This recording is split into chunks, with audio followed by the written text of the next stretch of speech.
Long ago, in a time when prophets and kings walked among men, there lived a young shepherd boy named David in the small town of Bethlehem. David was the youngest of 8 sons in the family of Jesse, a respected man from the tribe of Judah. While his older brothers were strong men of war, David spent his days tending to his father's sheep, playing his harp, and protecting his flock from lions and bears. What no one knew at the time was that God had great plans for this humble shepherd. Israel's first king, Saul, had disobeyed God, and the Lord decided to choose a new leader for his people. God sent the prophet Samuel to anoint the next king. Samuel arrived in Bethlehem, and after reviewing Jesse's 7 older sons, none of them was chosen by God. When David, the youngest, was finally brought from the fields, God told Samuel, "Rise and anoint him. This is the one." Samuel anointed David in front of his brothers, and from that day forward, the Spirit of the Lord was upon David, preparing him for the incredible journey ahead. Israel faced a great enemy, the Philistines, and among them stood a giant named Goliath. This enormous warrior mocked and taunted the Israelites, daring anyone to fight him. Fear gripped King Saul and his army, but when young David, still just a shepherd, came to the battlefield to bring food to his brothers, he was appalled by Goliath's arrogance. Armed only with faith and a sling, David stepped forward to face the giant. As Goliath laughed, David proclaimed, "You come against me with sword and spear, but I come against you in the name of the Lord." With a single stone, David struck Goliath in the forehead, and the giant fell. David's courage and faith in God secured victory for Israel and established him as a hero. After his victory, David formed a deep bond with Jonathan, King Saul's son. Jonathan recognized David's greatness and even gave him his royal robes and weapons, a sign of their unbreakable friendship. However, Saul became consumed by jealousy, especially after hearing the people sing, "Saul has killed his thousands, but David his tens of thousands."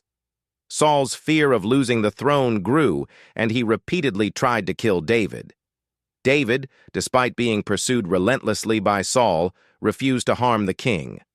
On 2 separate occasions, David had the opportunity to kill Saul, but chose mercy, saying, "I will not raise my hand against the Lord's anointed." This restraint showed David's deep reverence for God's will. Saul and his son Jonathan eventually died in battle against the Philistines, and David mourned deeply for them, especially for his dear friend Jonathan. After Saul's death, David was anointed king over Judah and later all of Israel. Under David's rule, Israel prospered. He conquered Jerusalem and made it the capital, uniting the tribes and establishing a kingdom founded on faith in God. One of David's most significant accomplishments was bringing the Ark of the Covenant to Jerusalem, symbolizing God's presence and centralizing worship in the holy city. David danced before the Ark with all his might, celebrating with the people, though not everyone shared in his joy. His wife Michal, daughter of Saul, criticized him for what she considered undignified behavior, but David's heart was focused on God, not on the opinions of others. David's reign, however, was not without its failures. At a time when kings usually went to war, David remained in Jerusalem and saw a beautiful woman, Bathsheba, bathing. Overcome by desire, David sent for her and committed adultery. When Bathsheba became pregnant, David attempted to cover his sin by arranging for her husband, Uriah, to be killed in battle. But nothing is hidden from God. The prophet Nathan confronted David with his sin, telling him a parable about a rich man who took a poor man's only lamb. David, outraged by the story, declared that the rich man deserved death. Nathan replied, "You are the man." Realizing the depth of his wrongdoing, David was crushed and turned to God in repentance. He wrote Psalm 51, pouring out his heart in sorrow, asking for God's mercy. "Create in me a pure heart, O God, and renew a steadfast spirit within me." Though David's sin was forgiven, the consequences remained. The child born to Bathsheba died, and strife began to tear apart David's household. David's family life became marked by turmoil. His son Amnon committed a terrible crime against his sister Tamar, which led to another son, Absalom, seeking revenge by killing Amnon.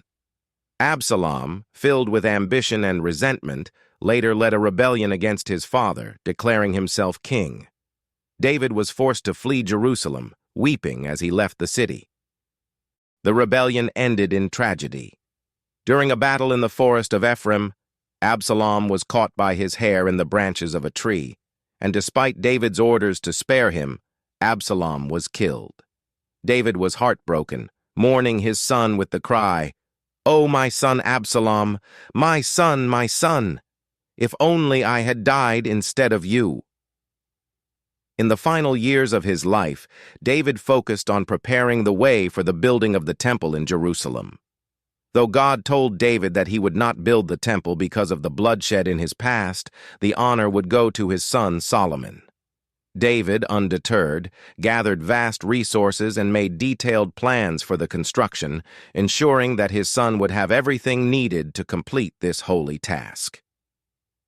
Before his death, David gathered the leaders of Israel, blessed them, and urged Solomon to follow God with all his heart. David's reign had lasted 40 years, and his final acts were those of a faithful servant of God, ensuring that the worship of the Lord would continue in the temple. David's life, though filled with both triumph and tragedy, is remembered for his unwavering faith, his sincere repentance, and his deep love for God. Despite his human failures, David's heart was always pointed toward the Lord. His legacy as Israel's greatest king, a man after God's own heart, continued through the psalms he composed and the lineage he established. It was through David's descendants that the promised Messiah, Jesus Christ, would come, fulfilling God's covenant with David that his kingdom would endure forever.